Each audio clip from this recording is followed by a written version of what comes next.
there are a few different metaphors you can use to take a utopian approach to virtual reality. I'm going to start off with one from early childhood development. Then we're going to proceed rapidly to marine biology, as we must always. And well, from there you'll see. So, starting off, little kids who are sufficiently young, I think it is safe to say, tend to be a bit confused about the difference between reality and fantasy. Fair enough, eh? Now, I'm no accredited expert in this field, and I know we have some in the audience, so don't feel free. Jump in later at the end if I blow this. But my hypothesis and my memory, if memory serves me correctly, and it's impossible to say if it does, because our own childhoods are lost to us. This is one of these great ironies that we can't even remember what it was like to come into this world. Isn't that a shame? We're bounded by our memories and their finitude.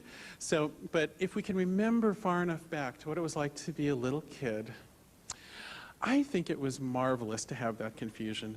I think being confused about the difference between reality and fantasy puts you in this position of being rather not godlike in the spiritual sense, but just in the sense of the power of it.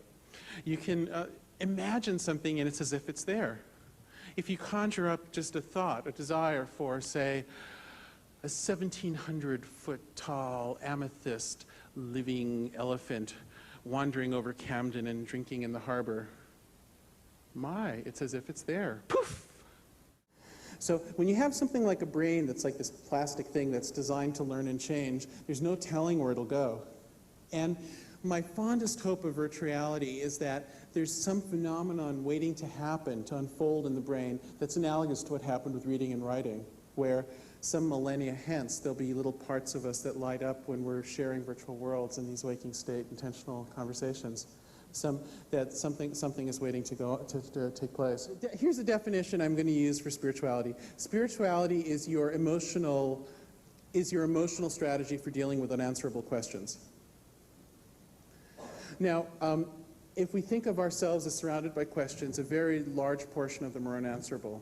And some of the biggies are, since we have this very limited epistemology available to us to figure out what the hell's going on around here, we even need all the formality of science just to even not fool ourselves about little tiny things like how some twiddly part of the world works. To figure out the big questions is just beyond us. So it's hopeless for us to have any certainty about, what is death, what is life, all these things, It's all consciousness, all this stuff. It's very hard to really sort it out. And so we have an enormous uncertainty.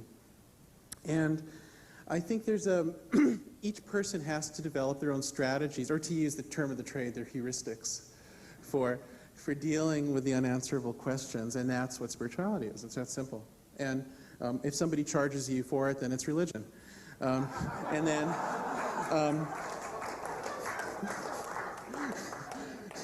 Jaron, I'm told the piano is tuned.